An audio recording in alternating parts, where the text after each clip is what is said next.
Chers étudiants, bonjour dans notre sixième cours du principe du marketing. Nous passons aujourd'hui au troisième chapitre qui est la politique des prix. Aujourd'hui, les entreprises font face à un environnement féroce et en constante évolution. Les clients à la recherche de valeur exercent une pression croissante sur de nombreuses entreprises en matière de prix. Grâce au temps économique difficile de ces dernières années, les consommateurs d'aujourd'hui adoptent des stratégies de dépenses plus frugales. En réponse, il semble que presque toutes les entreprises cherchent des moyens de réduire les prix. Pourtant, réduire les prix n'est souvent pas la meilleure solution. La réduction des prix de manière inutile peut entraîner une perte de profit et des guerres de prix préjudiciables. Cela peut dévaloriser une marque en signalant aux clients que le prix est plus important que la valeur client qu'une marque offre. Au lieu de cela, en période économique favorable ou défavorable, les entreprises devraient vendre de la valeur, pas le prix. Dans certains cas, cela signifie vendre les produits de moindre qualité à des prix planchers. Mais, dans la plupart des cas, cela signifie persuader les clients que le fait de payer un prix plus élevé pour la marque de l'entreprise est justifié par la valeur supérieure qu'ils obtiennent. Alors, dans ce chapitre, nous examinons le deuxième outil majeur du marketing mix, la politique des prix.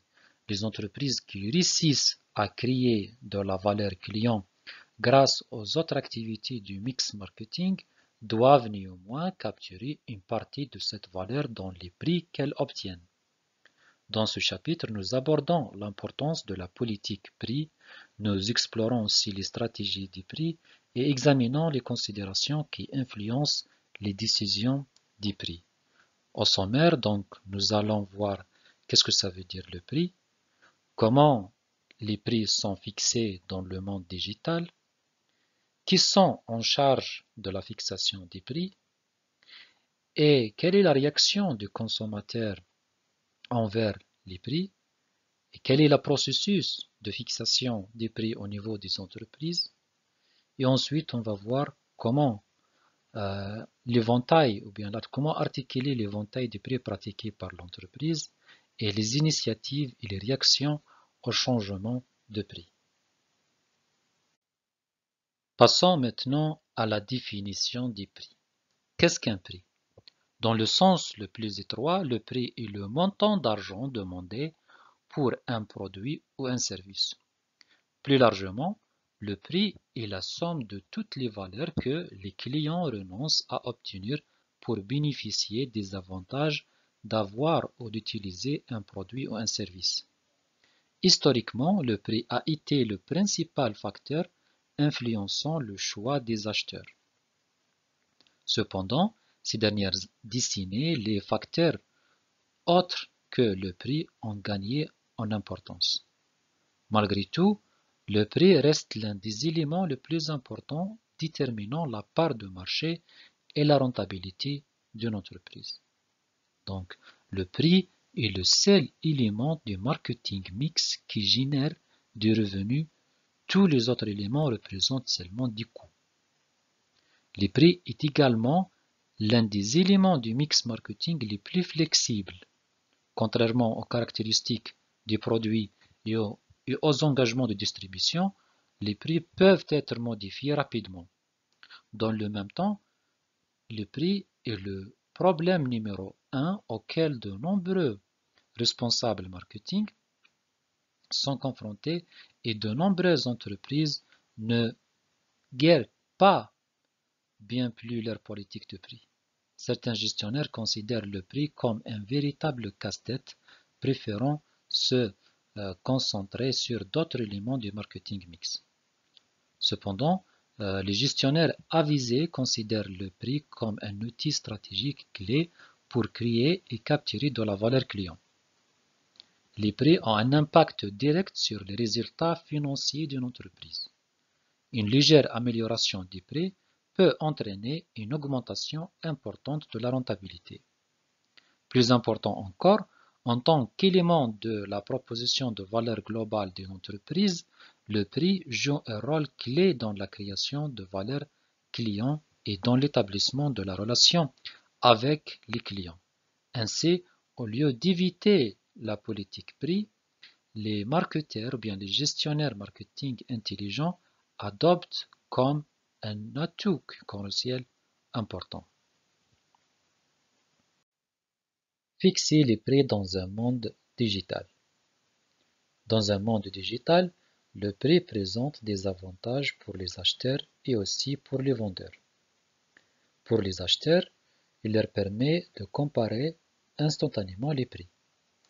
Les acheteurs peuvent utiliser les comparateurs de prix en ligne pour obtenir une comparaison immédiate des prix proposés par différents sites web pour un même produit ou service. Il leur permet aussi de connaître les prix pratiqués sur les points de vente. Grâce au smartphone, les consommateurs peuvent se renseigner sur les prix affichés dans différents magasins avant de prendre leur décision d'achat. Il leur permet aussi de fixer un prix et rechercher l'offre correspondante. Sur les plateformes telles que Priceline.com, les clients peuvent indiquer le prix maximum qu'ils sont prêts à payer pour un billet d'avion ou une nuit d'hôtel et le site identifie alors les prestataires qui proposent des offres adaptées à ce prix. Aussi, il leur permet d'obtenir des produits gratuits. Internet aujourd'hui est plein de contenus et services gratuits, ce qui représente un défi pour les entreprises qui doivent rivaliser avec ces offres sans frais. Des logiciels aussi téléchargeables gratuitement, popularisés par open source comme Linux, poussent des entreprises telles que Microsoft ou Oracle à trouver des moyens de concurrencer ces offres. Maintenant, pour les vendeurs, les prix permettent de suivre le comportement des clients et adapter l'offre. Certains sites utilisent des cookies pour identifier les achats passés des clients et de leur proposer des tarifs spécifiques en fonction de leurs préférences. Il leur permet aussi d'offrir des tarifs avantageux en fonction de l'historique de vente. Les vendeurs peuvent accorder des tarifs préférentiels à certains clients en fonction de leur historique d'achat avec la marque afin de renforcer leur fidélité. Ils leur permettent aussi de négocier des prix. Les acheteurs et les vendeurs peuvent utiliser des sites d'enchères et d'échanges en ligne pour négocier des prix et trouver des accords mutuellement avantageux. Donc, en général, la digitalisation a introduit de nouvelles dynamiques dans la fixation des prix, offrant aux acheteurs des moyens de comparaison et de personnalisation accrus, tandis que les vendeurs peuvent suivre le comportement des clients et adapter leur offre en conséquence. Qui sont les responsables de la fixation des prix? Dans les PME, c'est généralement la direction générale qui est chargée de fixer les prix. Dans les grandes entreprises, ce sont les directeurs de division et les chefs de produits qui s'en occupent, tout en étant guidés par les orientations définies par la direction générale. Dans certains secteurs comme l'aéronautique ou l'industrie lourde, une équipe spécialisée dans l'élaboration des prix peut être placée sous l'autorité de la direction commerciale ou de la direction générale. Aussi de la collaboration entre les départements. Les prix sont discutés et déterminés en collaboration avec les responsables des ventes, de la production, de la finance et de la comptabilité. Cette approche multidisciplinaire permet de prendre en compte différentes perspectives et de s'assurer de la cohérence des décisions de tarification. Donc, la fixation des prix dans une entreprise implique la participation de différents acteurs, tels que la direction générale, les directeurs de division, les chefs de produits et les responsables de divers départements. La psychologie des consommateurs en matière de prix. La perception des consommateurs à l'égard des prix est influencée par plusieurs facteurs psychologiques.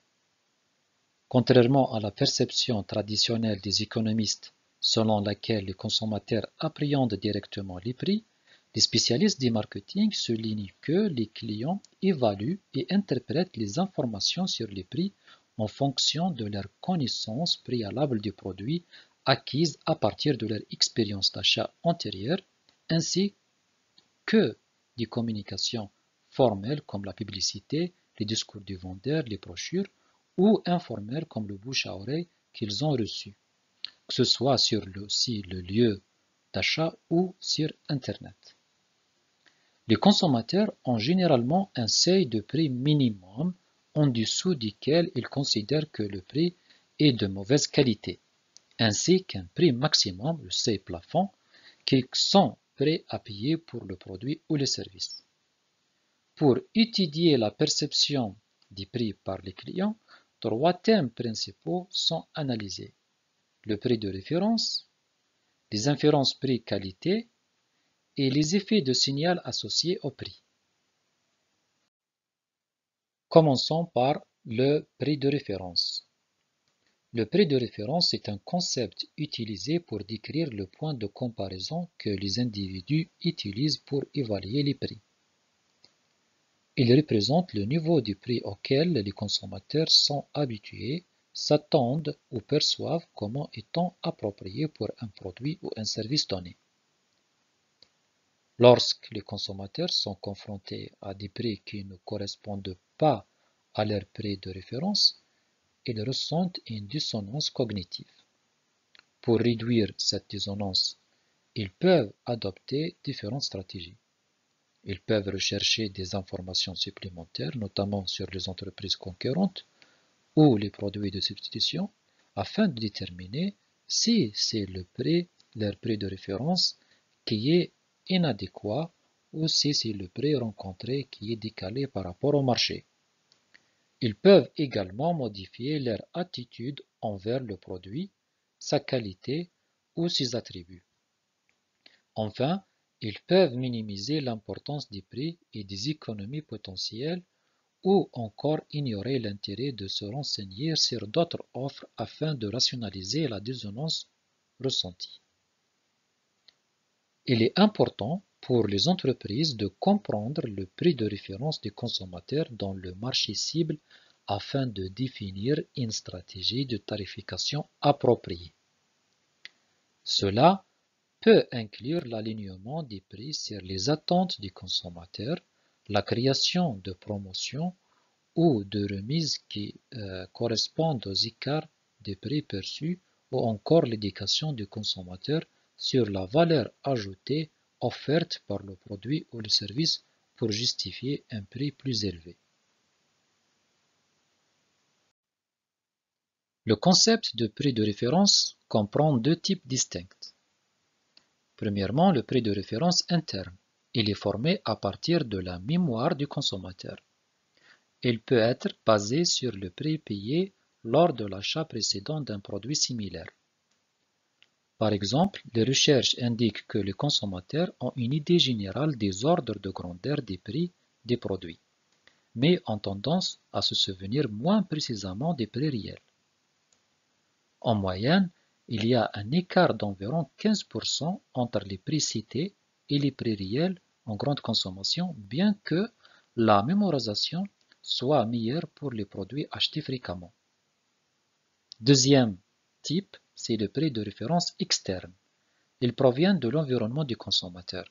Cela peut être le prix initial par rapport auquel une remise est appliquée, un prix maximum recommandé mentionné dans la communication marketing ou les prix des produits concurrents présents dans le même rayon. Les prix de référence externes influencent les prix de référence internes des consommateurs. Certains détaillants utilisent des stratégies pour manipuler les perceptions des consommateurs concernant les prix. Par exemple, ils peuvent placer un produit au milieu d'articles plus coûteux pour donner l'impression qu'il fait partie du même univers et est moins cher que les autres. D'autres détaillants peuvent annoncer des promotions en affichant un prix habituel artificiellement élevé de manière à ce que le prix promotionnel paraisse être une excellente affaire. Cependant, de telles pratiques soulèvent des problèmes éthiques et peuvent être dangereuses. Elles peuvent conduire à une distorsion du niveau de prix perçu comme normal et donner à l'établissement l'image d'un magasin cher. En outre, ces pratiques peuvent semer la confusion quant à la valeur réelle des produits et au prix de référence auquel ils correspondent. Deuxième thème dans la psychologie des consommateurs en matière de prix, les inférences prix-qualité. Les inférences prix-qualité se réfèrent à la tendance des consommateurs à associer le prix d'un produit à sa qualité perçue. Cela signifie que les consommateurs ont souvent tendance à supposer qu'un produit plus cher est de meilleure qualité, tandis qu'un produit moins cher est de qualité inférieure. Les consommateurs utilisent cette association entre prix et qualité comme un raccourci mental pour évaluer rapidement et efficacement la valeur d'un produit sans avoir à effectuer une analyse approfondie de ses caractéristiques spécifiques. Cette association entre prix et qualité est particulièrement forte dans le cas des produits de luxe tels que les parfums, les bijoux, par exemple les voitures de sport, etc. Cela est d'autant plus prononcé lorsque la qualité des produits est difficile à évaluer préalablement pour les clients. Cependant, lorsque d'autres informations sur la qualité sont disponibles, le rôle du prix en tant qu'indicateur diminue en importance. Par exemple, dans le cas des produits alimentaires, le consentement à payer des consommateurs est principalement renforcé par la présence de labels sur des emballages.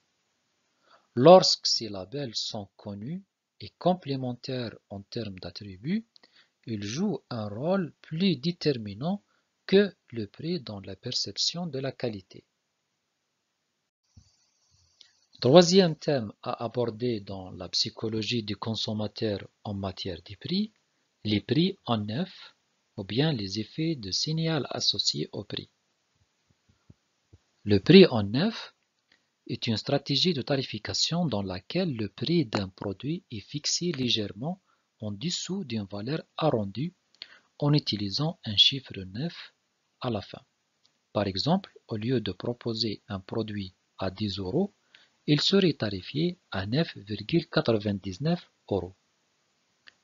Le prix en neuf est largement utilisé dans divers secteurs de l'industrie, notamment dans la vente au détail, la restauration, le e-commerce et d'autres domaines où la tarification joue un rôle clé dans la décision d'achat des consommateurs.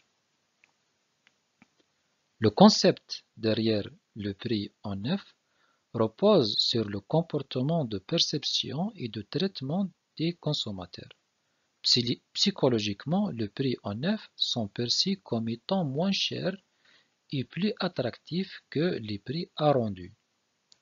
Les consommateurs ont tendance à focaliser leur attention sur le chiffre de gauche dans un prix et à arrondir mentalement à ce chiffre, ce qui les amène à percevoir un écart significatif entre 9,99 euros et 10 euros, bien que la différence réelle ne soit que de quelques centimes. Passons maintenant à la fixation du prix, c'est-à-dire quel est le processus de fixer un prix au niveau de l'entreprise. Donc, il existe 6 étapes à suivre pour fixer un prix au niveau de l'entreprise. Commençons par déterminer l'objectif, évaluer la demande, estimer les coûts, analyser la concurrence, choisir une méthode de tarification et enfin fixer le prix. La première étape, déterminer l'objectif. Toute entreprise doit d'abord définir l'objectif qu'elle cherche à atteindre grâce à sa tarification. Elle peut avoir 5 types d'objectifs différents. Commençons par l'objectif, la survie. Lorsque l'entreprise se trouve dans une situation de surcapacité, dans un environnement concurrentiel défavorable, son objectif principal est de survivre. Dans ce contexte, elle a tendance à réduire ses prix afin de vendre sa production et de couvrir ses coûts variables. Cela peut entraîner des marges très faibles pour l'entreprise. Deuxième objectif, c'est la maximisation du profit. La recherche de la maximisation des profits est l'un des objectifs de tarification les plus couramment adoptés. Pour y parvenir, l'entreprise utilise une fonction de demande qui relaie les prix aux quantités vendues, ainsi qu'une fonction de coût qui identifie les coûts fixes et les coûts variables. En calculant le prix qui maximise le profit, défini comme le chiffre d'affaires moins les coûts totaux, l'entreprise cherche à trouver le juste équilibre entre les prix et la rentabilité. Cependant, dans la réalité, il est souvent difficile d'estimer avec précision les fonctions de coût et de demande.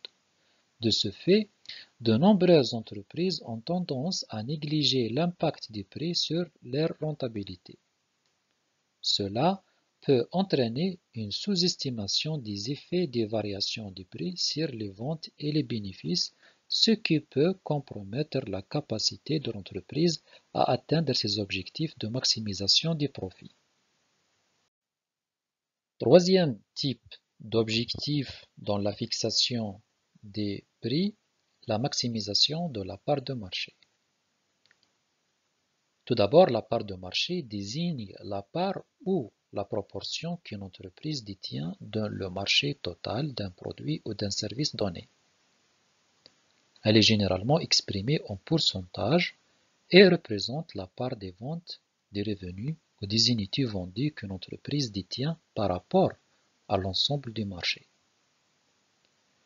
Plusieurs conditions doivent être réunies pour que cette approche fonctionne efficacement. Tout d'abord, la sensibilité au prix des marchés. Le marché ciblé doit être sensible aux variations de prix, de sorte qu'une réduction des prix entraîne une augmentation significative de la demande. Deuxièmement, réduction des coûts avec l'augmentation du volume. Les coûts de production et de distribution doivent diminuer de manière significative à mesure que le volume des ventes augmente. Cela permet d'exploiter les économies d'échelle et de maintenir une rentabilité malgré des prix bas. Troisièmement, les barrières à l'entrée et à la concurrence. Un prix bas doit dissuader les concurrents d'entrer sur le marché et de se maintenir. Cela peut être réalisé en créant des avantages concurrentiels durables tels que les brevets, une expertise technologique ou une forte image de marque. En respectant ces conditions, l'approche des prix de pénétration peut être une stratégie efficace pour accroître rapidement les parts de marché et établir une position solide dans l'industrie. D'autres types d'objectifs dans la fixation des prix, l'écrémage. Lorsqu'une entreprise propose une innovation, elle adopte souvent une stratégie de prix d'écrémage. Cette stratégie consiste à fixer initialement un prix élevé pour maximiser les marges unitaires, même si cela peut réduire les volumes de vente. L'entreprise cible ainsi un segment de marché qui attribue une forte valeur aux produits innovants. Par la suite, l'entreprise réduit progressivement le prix afin d'élargir le marché de son innovation et de faire face à l'arrivée de concurrents. Cette approche permet à l'entreprise de capitaliser sur les demandes des premiers adoptants disposés à payer un prix plus élevé et de tirer profit de l'attrait de l'exclusivité et de l'innovation.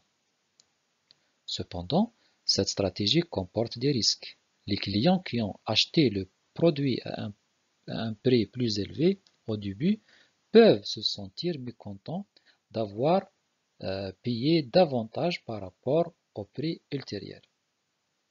Cela peut potentiellement affecter la relation de confiance entre l'entreprise et ses clients. Il est donc important pour l'entreprise de trouver un équilibre entre la maximisation des marges initiales et la gestion de la perception des clients quant à la valeur et au prix des produits au fil du temps. Un autre aussi objectif dans la fixation des prix, c'est l'image.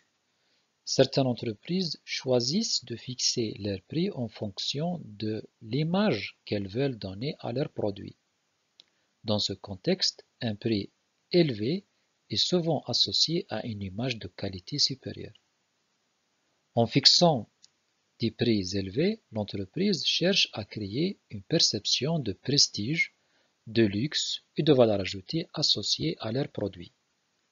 Elle cible un segment de marché qui valorise l'exclusivité, l'esthétique, la performance et l'excellence. Cependant, il est essentiel que l'entreprise puisse justifier ce positionnement par une réelle valeur perçue et une qualité supérieure afin de maintenir la confiance des clients et de préserver l'image de marque à long terme. Passons maintenant à la deuxième étape dans le processus de fixation des prix, évaluer la demande. Après avoir défini l'objectif, il est nécessaire d'évaluer la demande pour le produit. Le prix a un impact sur le niveau de demande. En général, plus le prix est bas, plus la demande pour le produit est élevée. Cependant, cette relation peut s'inverser dans le cas des produits de prestige. Pour les produits de prestige, la relation entre le prix et la demande peut différer de la norme. Contrairement à la tendance générale, certains produits de luxe peuvent susciter une demande plus élevée à mesure que leur prix augmente.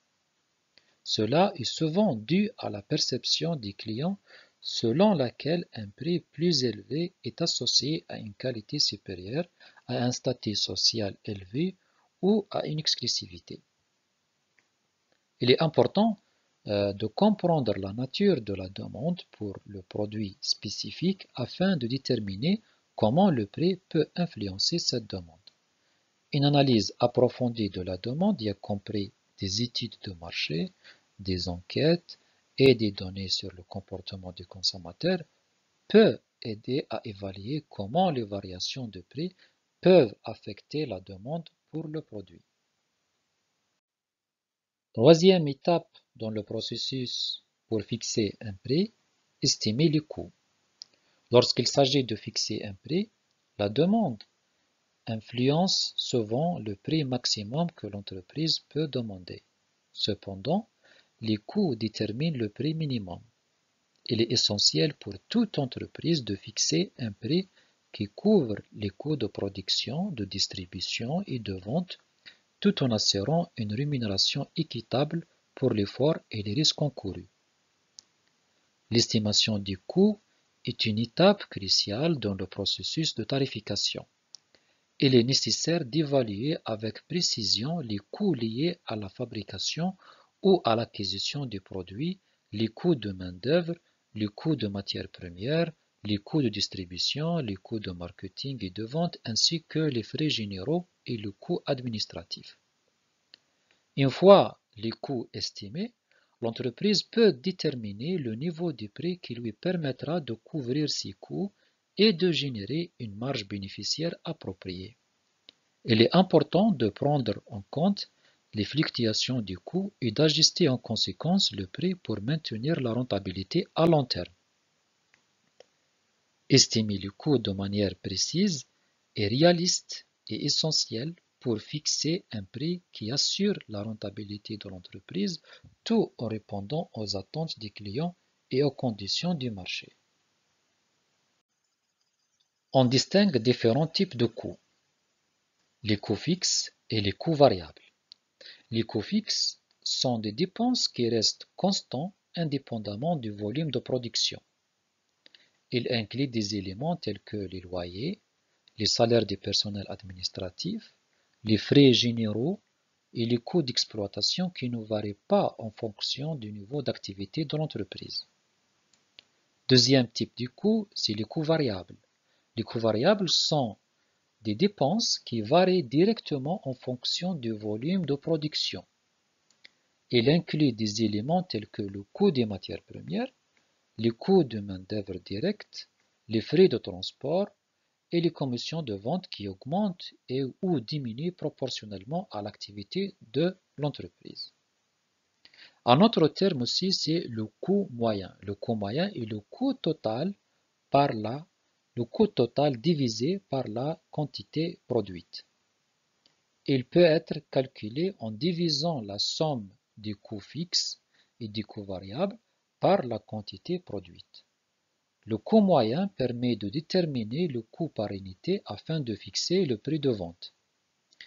Et enfin, qu'est-ce que ça veut dire le prix de vente? Le prix de vente doit couvrir les coûts et générer une marge bénéficiaire appropriée pour l'entreprise.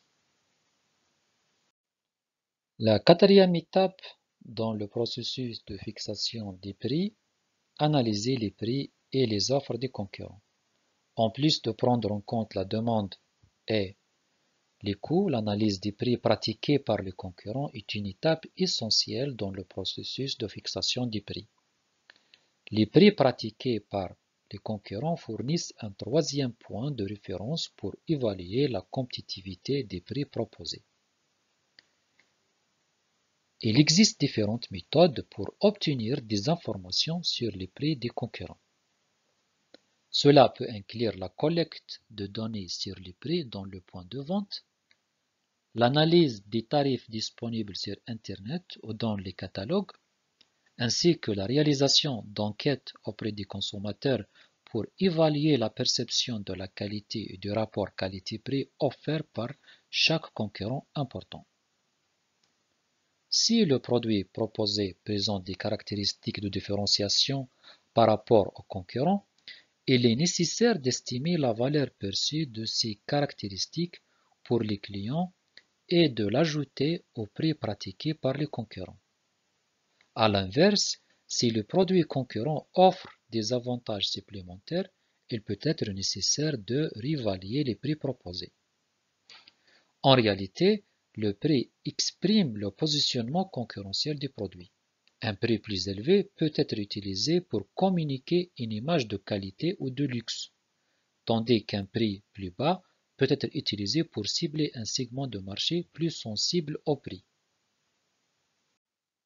La cinquième étape, choisir une méthode de tarification. Lors de l'élaboration d'un prix, 3 facteurs clés doivent être pris en compte. Les coûts, la concurrence et les produits de substitution et la valeur perçue du produit. Ces facteurs déterminent à la fois le prix minimal et le prix maximal. Les coûts déterminent le prix minimal, la concurrence et les produits de substitution fournissent un pôle de référence et les valeurs perçues du produit fixent la limite supérieure du prix. Il existe différentes méthodes de tarification qui mettent l'accent sur l'un de ces facteurs. Voici ces approches couramment utilisées. Premièrement, le coût plus la marge. Cette méthode consiste à calculer le prix en ajoutant une marge bénéficiaire au coût du produit. Deuxièmement, le taux de rentabilité souhaité. Cette approche vise à fixer le prix en fonction du taux de rentabilité souhaité par l'entreprise en prenant en compte les coûts et les investissements associés. Troisièmement, la valeur perçue. Cette méthode se concentre sur la valeur perçue des produits par les clients. Le prix est fixé en fonction de la perception de la qualité, de l'utilité et des avantages offerts par le produit. Une autre approche, un bon rapport qualité-prix. Cette approche vise à offrir un prix compétitif en offrant une qualité et des caractéristiques supérieures par rapport à la concurrence. D'autres approches, le prix bas tous les jours. Cette méthode consiste à proposer des prix bas de manière constante pour attirer les clients sensibles au prix et stimuler les ventes. Le prix des marchés. Cette approche consiste à fixer le prix en fonction des prix pratiqués par la concurrence et des attentes du marché. La dernière approche, les enchères. Dans certains cas, notamment pour les produits uniques ou rares, les enchères peuvent être utilisées pour déterminer le prix final en fonction de l'offre et de la demande. Chaque méthode de tarification a ses avantages et ses limites, et le choix de la méthode appropriée dépendra de la situation spécifique de l'entreprise, de ses objectifs et de son positionnement sur le marché. Commençons par l'approche coût plus marge. Cette méthode consiste à calculer le prix en ajoutant une marge bénéficiaire au coût du produit.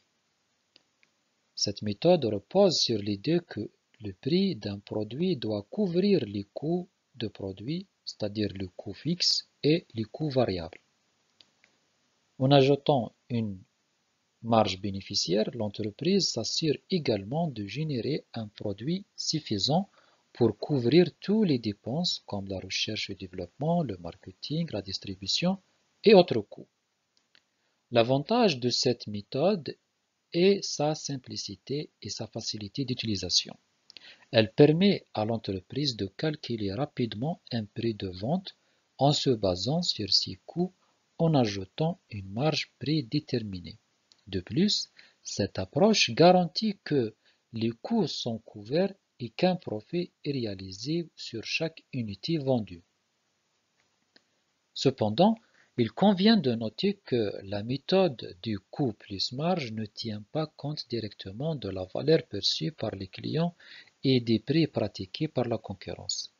Par conséquent, il est important de prendre en compte d'autres facteurs lors de la fixation des prix, tels que la demande du marché, la position concurrentielle et la proposition de valeur du produit.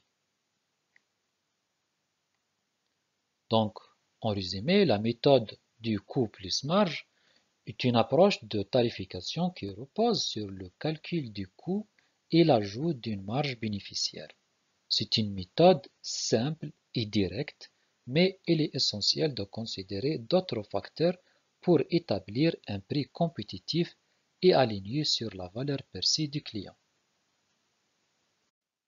La deuxième approche, le taux de rentabilité souhaité. La méthode du taux de rentabilité souhaité est une approche de tarification qui vise à déterminer les prix en fonction du niveau de rentabilité souhaité par l'entreprise. Plutôt que de se baser uniquement sur les coûts, cette méthode prend en compte le rendement attendu sur l'investissement réalisé dans le produit ou le projet. L'idée derrière cette approche est que l'entreprise fixe un taux de rentabilité cible pour ses activités. Ce taux peut être basé sur des objectifs financiers tels que le retour sur l'investissement ou le taux de marge bénéficiaire. Une fois le taux de rentabilité souhaité déterminé, l'entreprise utilise cette référence pour calculer le prix de vente qui permettra d'atteindre cet objectif de rentabilité. Par exemple, si une entreprise souhaite obtenir un taux de rentabilité de 15% sur un projet, elle utilisera ce taux pour calculer le prix de vente en tenant compte des coûts et des prévisions de volume de vente. Le prix de vente sera ajusté de manière à générer le niveau de profit nécessaire pour atteindre le taux de rentabilité cible. La méthode du taux de rentabilité souhaité permet à l'entreprise de prendre en compte ses objectifs financiers dans la fixation des prix.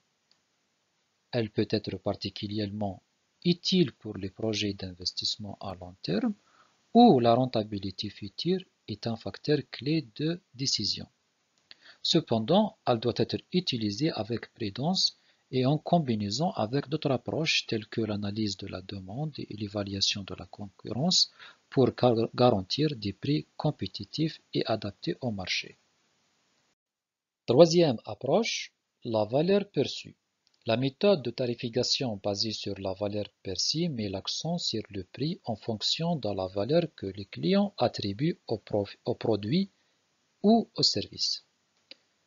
Les entreprises cherchent à comprendre les différents éléments qui contribuent à la perception de valeur par les clients, tels que les performances perçues, la réputation de la marque, la qualité du service après-vente, les garanties offertes et bien d'autres. L'objectif de cette méthode est de fixer un prix qui correspond à la valeur perçue par les clients. Les entreprises s'efforcent d'augmenter la valeur perçue en améliorant les attributs du produit ou du service et en offrant une expérience client supérieure par rapport à leurs concurrents.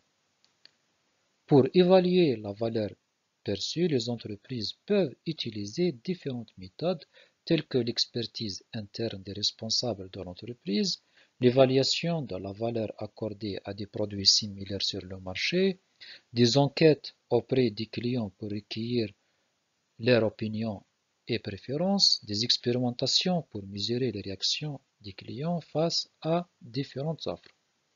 L'avantage de cette approche est qu'elle permet à l'entreprise de capturer une part équitable de la valeur qu'elle crée pour les clients.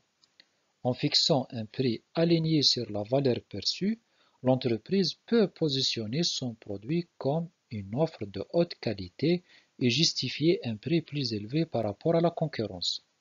Cependant, il est essentiel de réaliser une analyse approfondie de la valeur perçue pour éviter de surestimer ou de sous-estimer la valeur du produit. Une mauvaise évaluation de la valeur perçue peut entraîner des problèmes tels que demande insuffisante si le prix est trop élevé par rapport à la valeur perçue ou une perte de revenus si le prix est trop bas par rapport à la valeur perçue. Quatrième approche est l'approche un bon rapport qualité-prix. L'approche de tarification basée sur un bon rapport qualité-prix consiste à proposer un produit de bonne qualité à un prix relativement bas par rapport à la concurrence. Contrairement à d'autres entreprises qui adoptent une stratégie de prix plus élevée pour les produits de meilleure qualité, ces entreprises visent à offrir le meilleur moins cher. Cette approche repose sur une reconfiguration complète des activités de l'entreprise, y compris ses processus d'approvisionnement, de fabrication et de distribution, afin de réduire les coûts tout en maintenant une bonne qualité des produits. Elle exige une gestion efficace des opérations et une optimisation des processus pour atteindre un équilibre entre le coût et la qualité. Un exemple courant d'entreprise qui adopte cette approche est IKEA. La marque propose des meubles et des articles d'ameublement de bonne qualité à des prix abordables. Pour y parvenir, IKEA a développé des méthodes de production et de distribution efficaces en utilisant des matériaux économiques et en concevant les produits qui sont faciles à assembler pour réduire les coûts de main-d'œuvre. L'objectif de cette approche est d'attirer les clients en offrant un bon rapport qualité-prix, ce qui signifie que les clients perçoivent que le produit qu'ils obtiennent est de bonne qualité par rapport au prix qu'ils paient. Cela permet à l'entreprise de se démarquer de la concurrence en offrant une valeur attrayante pour les consommateurs tout en maintenant une marge bénéficiaire adéquate. La cinquième approche, le prix plus bas tous les jours. L'approche du prix plus bas tous les jours, ou appelée en anglais Everyday Low Price, consiste pour certaines entreprises à abandonner les promotions fréquentes et à proposer des prix bas et stables tout au long de l'année. Cette approche repose sur l'idée que la multiplication des promotions peut entraîner une perte de confiance des consommateurs qui ne comprennent plus les prix et leurs variations. L'adoption de l'approche du prix plus bas tous les jours peut être un choix stratégique pour certaines entreprises, en particulier celles qui souhaitent renforcer la confiance des consommateurs et se positionner comme des fournisseurs proposant des prix justes et compétitifs en permanence.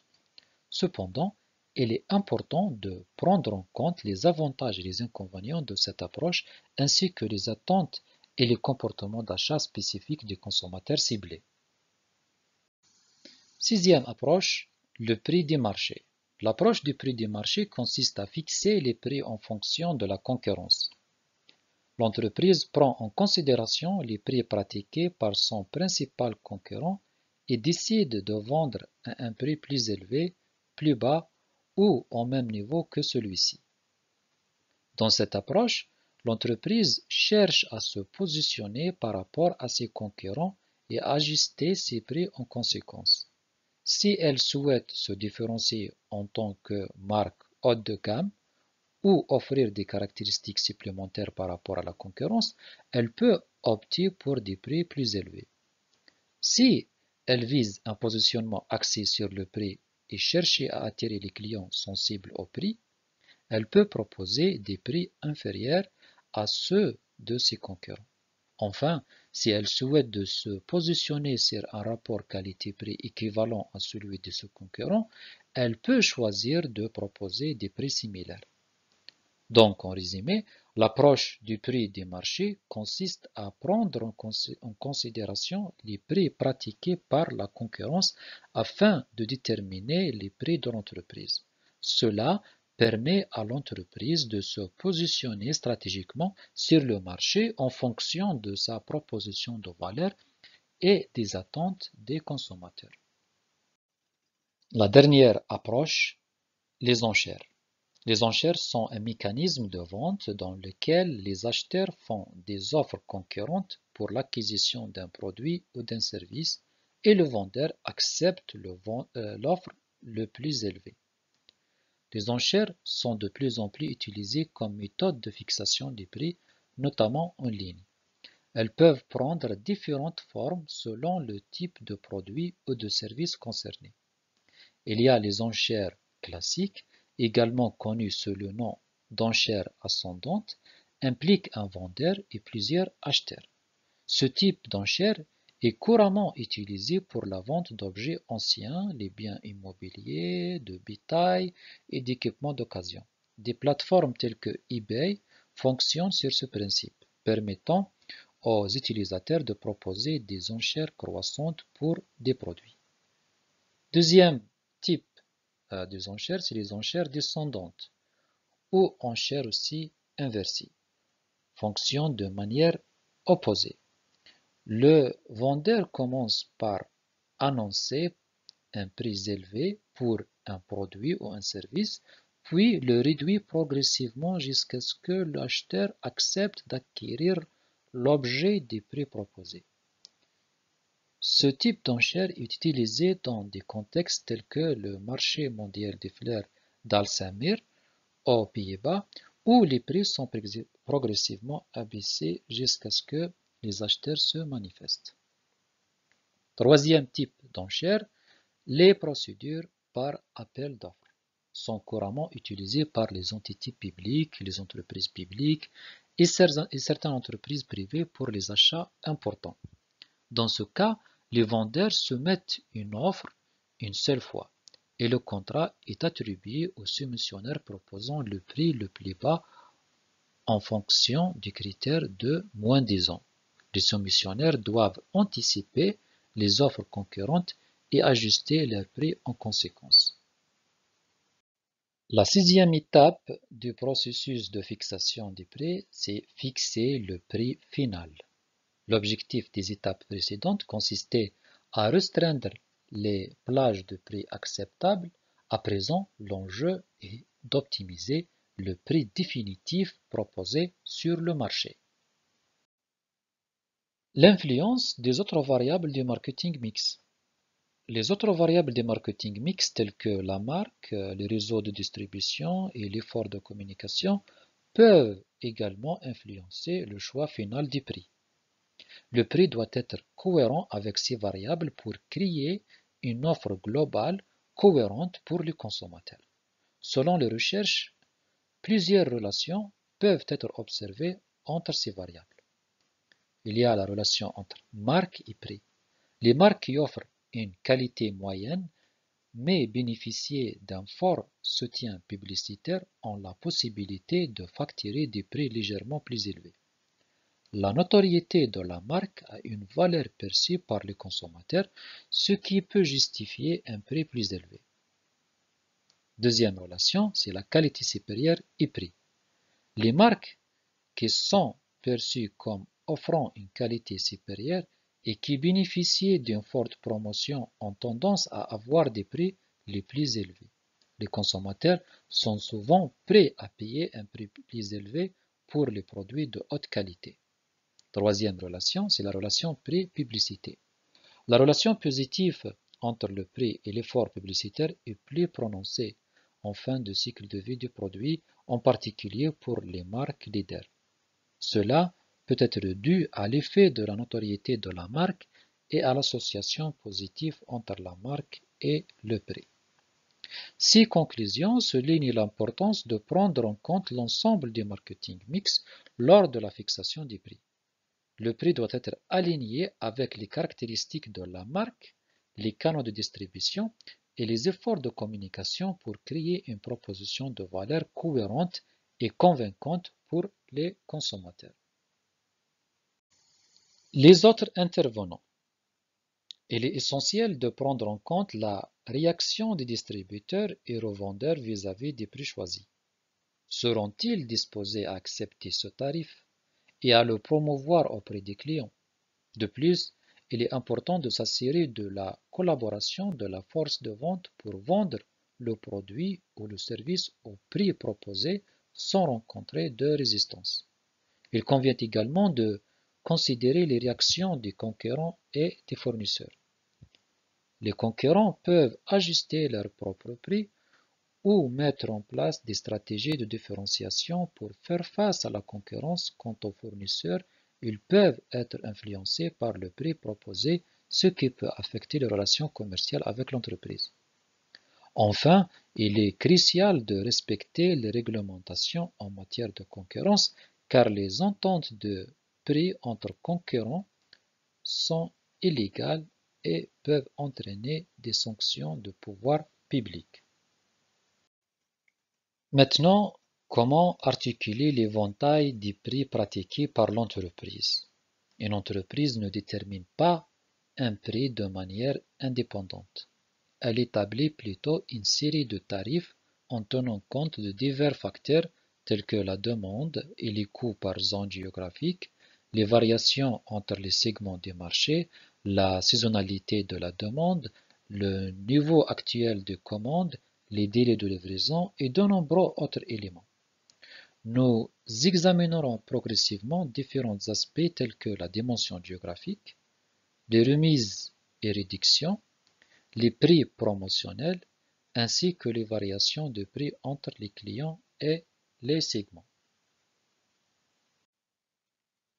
Prix et géographie. Lorsqu'une entreprise opère dans différents pays ou régions du monde, elle doit prendre des décisions quant à la tarification de ses produits. Elle peut choisir d'adopter une approche de prix uniforme dans tous les marchés ou bien d'ajuster ses prix en fonction des conditions locales. Cela peut impliquer de tenir compte des coûts de production, des taxes et des droits de douane, des niveaux de revenus locaux et des préférences de consommateurs. Une entreprise peut également être confrontée à la question du mode de paiement des marchés étrangers. Lorsque les acheteurs ont peu de devises ou des contraintes financières, des solutions telles que la compensation peuvent être envisagées. La compensation peut prendre la forme de troc direct, accord de compensation, où le paiement est effectué en partie en argent et en partie en produits, de contre-achat où le vendeur reçoit une partie du paiement sous forme de production future, ou d'offset où le vendeur s'engage à dépenser une partie du paiement dans le pays de la transaction. La décision de fixer les prix en fonction de la géographie et des conditions locales peut avoir un impact significatif sur la rentabilité et la compétitivité de l'entreprise. Elle nécessite une analyse approfondie des coûts, des réglementations et des préférences des consommateurs dans chaque marché, ainsi que des stratégies de gestion des devises et des risques liés aux échanges internationaux. Les remises et rabais. Les remises et rabais sont couramment utilisés par de nombreuses entreprises comme un moyen de stimuler les ventes et d'inciter les clients à effectuer des achats. Ils peuvent être offerts en échange d'un paiement comptant d'un volume d'achat important, d'un achat hors saison ou dans d'autres circonstances spécifiques. Ces pratiques sont devenues monnaie courante dans de nombreux secteurs et elles peuvent être particulièrement efficaces dans le domaine des ventes business to business pour conclure rapidement des transactions. Cependant, il est important de trouver un équilibre pour éviter que les clients ne s'attendent systématiquement à des rabais, ce qui pourrait altérer la perception de la justesse des prix et avoir un impact négatif sur la rentabilité de l'entreprise. Troisièmement, les prix promotionnels. Les entreprises ont la possibilité de réduire temporairement leurs prix afin de stimuler les achats. Les promotions peuvent prendre différentes formes. Les hypermarchés et grands magasins proposent des propositions sur les grandes marques pour attirer les clients qui sont susceptibles d'acheter d'autres produits au prix normal une fois sur place. Les fabricants mettent en place des offres spéciales pour promouvoir un nouveau produit ou relancer les ventes de produits existants. Les fabricants aussi et les distributeurs peuvent offrir des prix réduits temporairement à certains clients, comme des promotions spéciales sur certaines marques pour les titulaires d'une carte de fidélité du magasin, par exemple. D'autre forme, c'est les offres de remboursement partiel. Ils sont conçus pour faciliter la vente d'un produit sans réduire son prix de base. Cette pratique est moins coûteuse qu'une réduction du prix immédiate car tous les acheteurs ne demandent pas systématiquement le remboursement, par exemple en oubliant de renvoyer le coupon de réduction. Il y a aussi d'autres formes, le crédit gratuit ou à taux réduit, et souvent utilisés par les distributeurs et les constructeurs automobiles. Dans certains cas, l'offre peut prendre la forme d'un paiement différé comme acheter maintenant, payer dans 6 mois. L'autre forme aussi, les rabais psychologiques, et consiste à afficher à la fois le prix initial et le prix réduit proposé. Cette forme d'action promotionnelle est réglementée de manière stricte pour éviter que les entreprises n'affichent une hausse bien une fausse réduction en mettant en avant un prix initial surévalué, ce qui donnerait l'impression que la promotion est plus avantageuse ou qu'elle ne l'est réellement. Passons maintenant à la discrimination par les prix. La discrimination par les prix consiste à offrir le même produit ou service à plusieurs prix sans que ces différences soient justifiées par des écarts de coût.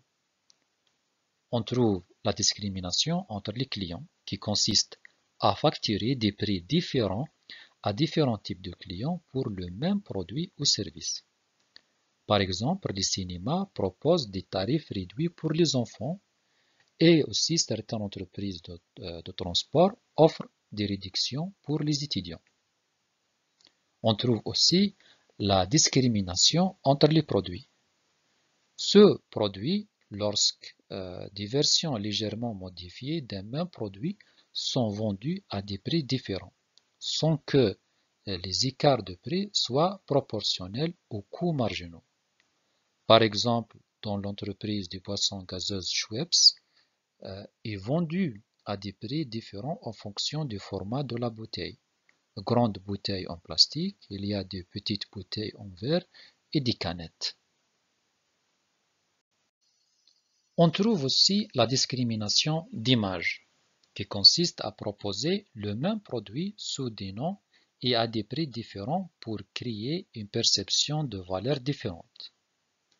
Il y a aussi la discrimination selon le réseau de distribution et se produit lorsque le même produit est vendu à des prix différents en fonction du canal de distribution.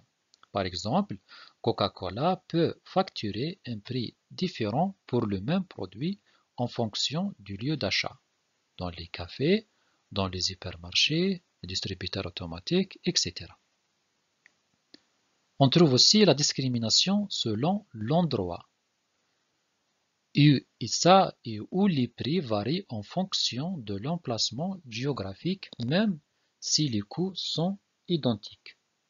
Par exemple, les prix des sièges de théâtre peuvent varier en fonction de leur emplacement dans la salle.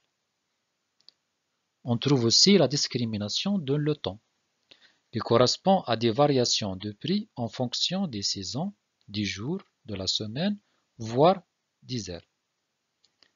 La discrimination par le prix est couramment utilisée dans de nombreux secteurs, en particulier dans le service, pour gérer les variations de la demande dans le temps et de la diversité des clients, même si le stockage des services n'est pas possible. Passons aux initiatives et les réactions au changement des prix, parce que les entreprises ont de nombreuses occasions de modifier leurs prix, soit de leur propre initiative, soit en réponse à la concurrence. Maintenant, comment prendre l'initiative d'une baisse des prix? Il peut y avoir plusieurs raisons qui poussent une entreprise à prendre l'initiative de baisser ses prix. Voici quelques circonstances qui peuvent entraîner une baisse de ses prix. Premièrement, la capacité de production excédentaire. Lorsqu'une entreprise dispose d'une surproduction de ses produits, elle peut être amenée à baisser ses prix pour écouler ses stocks. Deuxième circonstance, c'est augmenter la part de marché. C'est pour supprimer la concurrence ou conquérir de nouveaux clients, une entreprise peut décider de baisser ses prix afin d'attirer davantage des consommateurs. D'autres facteurs, c'est répercuter des baisses des coûts. Si une entreprise réalise des économies d'échelle ou bénéficie de baisses des coûts, elle peut choisir de répercuter ces économies sur ses prix. Cependant, prendre l'initiative d'une baisse de prix présente certains dangers potentiels. Il y a le risque de dégradation d'image, c'est-à-dire en abaissant ses prix, l'entreprise doit s'assurer que sa clientèle ne perçoit pas une dégradation de la qualité de ses produits ou services. Il y a aussi le risque de volatilité de la clientèle. Une baisse de prix peut attirer de nouveaux clients, mais ces derniers peuvent être peu fidèles et rapidement passer à la concurrence dès que celle-ci propose des offres plus alléchantes. Il y a des risques financiers. Si la baisse des prix ne s'accompagne pas d'une augmentation significative des ventes, cela peut affecter négativement les finances de l'entreprise. Il y a le danger de déclenchement d'une guerre de prix. Si les concurrents réagissent en baissant également leurs tarifs, cela peut entraîner une spirale de baisse de prix et nuire à la rentabilité de tous les acteurs du marché. Donc, il est essentiel pour l'entreprise de communiquer clairement les raisons de la baisse de ses prix et à ses clients afin de dissiper tout malentendu de doute sur la qualité ou la situation financière de l'entreprise. Une communication efficace peut atténuer les inquiétudes des clients et limiter les effets négatifs d'une baisse de prix. Le deuxième scénario, c'est prendre l'initiative d'une hausse des prix. Une hausse de prix acceptée par le marché peut constituer un moyen puissant pour accroître la rentabilité d'une entreprise. En augmentant le prix de ses produits ou services, une entreprise peut générer des profits plus importants, même avec une augmentation relativement faible du prix de vente. La principale raison qui pousse une entreprise à augmenter ses prix est souvent l'augmentation du coût de production. Lorsque les coûts augmentent, l'entreprise peut répercuter cette hausse sur les prix pour maintenir sa rentabilité. Parfois, les entreprises anticipent également des augmentations futures des coûts ou de l'inflation en augmentant leurs prix à l'avance. Une autre situation où une hausse de prix peut être justifiée est lorsque la demande pour les produits ou services de l'entreprise dépasse l'offre disponible. Dans ce cas, l'entreprise peut augmenter ses prix pour équilibrer la demande et s'assurer de pouvoir répondre aux besoins de ses clients les plus fidèles. Lorsque l'entreprise envisage une hausse de prix, elle peut adopter différentes stratégies pour la mettre en œuvre. Il y a la stratégie de tarification différée, et l'entreprise ici ne fixe pas le prix définitif tant que le produit ou le service n'est pas totalement prêt à être livré. Cette approche est courante dans le secteur où les délais de production ou d'installation sont importants. Deuxième stratégie, c'est clause d'indexation. L'entreprise lie le prix à un indice d'inflation ou à l'évolution du coût de matières premières. Cela permet d'ajuster les prix en fonction des variations du marché. Il y a aussi la tarification séparée. Plutôt que d'augmenter directement les prix des produits, l'entreprise peut proposer des options supplémentaires payantes qui étaient auparavant incluses dans le prix de base. Et à l'autre approche, il y a la restructuration des remises. Plutôt que d'augmenter le prix de vente, l'entreprise peut réduire les remises ou revoir les conditions pour les obtenir. Dans tous les cas, il est essentiel pour l'entreprise de justifier la hausse du prix auprès de sa clientèle. Donc, une communication transparente et bien pensée peut aider à apaiser les inquiétudes des clients et à éviter qu'ils ne se sentent piégés ou trompés. Les vendeurs jouent également un rôle crucial en communiquant efficacement les raisons de la hausse des prix et en rassurant les clients sur la valeur ajoutée qu'ils continuent à recevoir malgré l'augmentation des tarifs. Troisièmement, anticiper les réactions des concurrents à un changement de prix. Anticiper les réactions des concurrents à un changement de prix est essentiel pour prendre des décisions stratégiques éclairées et minimiser les risques d'une guerre de prix. Voici quelques éléments à prendre en compte pour anticiper les réactions des concurrents. Tout d'abord, analyser la concurrence. Il est important de connaître en détail les concurrents directs et leur positionnement sur le marché. Cela comprend leur stratégie de prix actuelle, leur part de marché, leur rentabilité, leur fidélité client, etc. Deuxièmement, compréhension des objectifs concurrentiels. Chaque concurrent peut poursuivre des objectifs différents. Certains peuvent viser à augmenter leur part de marché, tandis que d'autres cherchent à maximiser leur rentabilité. Comprendre les motivations de chaque concurrent aidera à prédire leurs réactions en réponse à un changement de prix. Aussi, troisièmement, la surveillance des signaux de marché. Surveiller attentivement les signaux du marché peut donner des indications sur les intentions des concurrents. Cela inclut l'observation des ajustements de prix, du changement d'offres, des campagnes publicitaires, etc. Quatrièmement, analyse des réactions passées. C'est d'examiner comment les concurrents ont réagi à des changements de prix dans le passé et ça peut fournir des indications sur leur comportement futur. Si un concurrent a déjà réduit ses prix pour répondre à une baisse de prix de la part de l'entreprise, il est probable qu'il adoptera une stratégie similaire à l'avenir. Cinquièmement, la modélisation des scénarios. Et ça utiliser des modèles de simulation pour évaluer les différentes réactions possibles de concurrents qui peut aider à anticiper leur comportement. Et en analysant les scénarios les plus probables, l'entreprise peut mieux se préparer à différentes éventualités. Et dernièrement, les communications proactives. Si l'entreprise envisage une baisse de prix significative, il peut être judicieux de communiquer proactivement avec les concurrents pour expliquer les raisons de ce changement.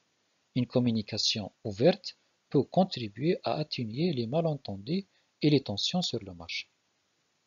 Il est important maintenant de noter que même avec une anticipation minutieuse, les réactions des concurrents peuvent être imprévisibles et peuvent varier en fonction de nombreux facteurs, y compris la dynamique concurrentielle des secteurs, l'évolution de la demande et les contraintes financières de chaque entreprise. Donc une gestion prudente et réfléchie du changement des prix est donc essentielle pour éviter les conséquences indésirables sur le marché. Quatrièmement, réagir au changement des prix de concurrents. Lorsqu'une entreprise est confrontée à un changement de prix décidé par un concurrent, sa réaction dépend de divers facteurs et de la nature du marché. Voici quelques considérations pour aider les entreprises à réagir de manière appropriée. Premièrement, l'analyse des raisons du changement des prix et comprendre les motivations qui ont conduit le concurrent à modifier ses prix est essentiel pour évaluer l'impact de cette décision sur le marché. S'agit-il d'une stratégie de gain de part de marché, de liquidation de stock ou de répercussion du coût, etc. Deuxième manière, c'est le positionnement sur le marché. Si l'entreprise est positionnée comme une marque haut de gamme avec une réputation solide, elle peut choisir de maintenir ses prix pour préserver son image de qualité et de prestige. Troisièmement, c'est la capacité de production et coût. L'entreprise doit évaluer sa capacité de production et ses coûts pour déterminer si elle peut réduire ses prix sans compromettre sa rentabilité.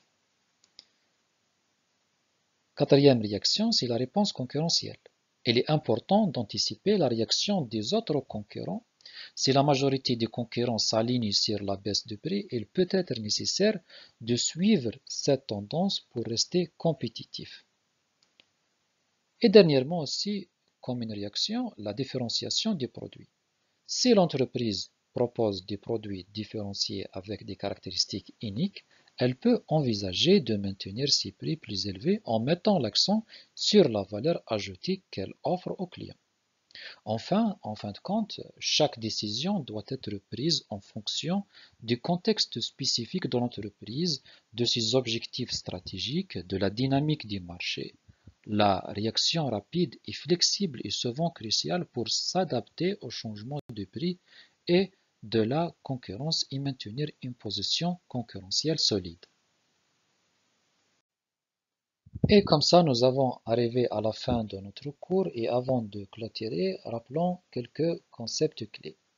Premièrement, le prix est le seul élément du marketing mix qui génère des revenus et non des coûts. Deuxièmement, pour comprendre les enjeux liés au prix, il faut tenir compte de la psychologie du consommateur qui l'évalue en fonction des prix de référence internes et externes et qui juge souvent la qualité d'un produit en fonction de son prix. Troisièmement, pour fixer ses prix, une entreprise doit suivre ces étapes. Déterminer les objectifs en termes de profit, chiffre d'affaires, l'image, etc. Évaluer comment évolue la demande en fonction du prix. Estimer ses coûts pour différents niveaux de production. Analyser la concurrence. Choisir parmi les différentes méthodes de tarification. Et enfin, procéder au choix final. Aussi, les entreprises fixent plusieurs prix qui doivent être coordonnés. Elles doivent articuler leurs prix au plan géographique. Elles mettent en place différentes sortes de remises et rabais et des prix promotionnels. Elles peuvent aussi différencier les prix selon les segments de marché. Cinquièmement, une entreprise rencontre parfois des situations l'incitant à modifier ses prix. Il y a l'initiative d'une baisse des prix, il peut résulter d'une capacité de production excédentaire ou d'une volonté de développer sa part de marché ou d'une baisse des coûts. Il y a l'initiative d'une hausse des prix, qui correspond souvent à la répercussion de l'augmentation du coût ou à un excès de demande. Et lorsqu'elle envisage de changer ses prix, une entreprise doit anticiper les réactions des clients, mais aussi celles des concurrents. Et enfin, je vous remercie pour votre attention et je vous souhaite une bonne journée. Merci.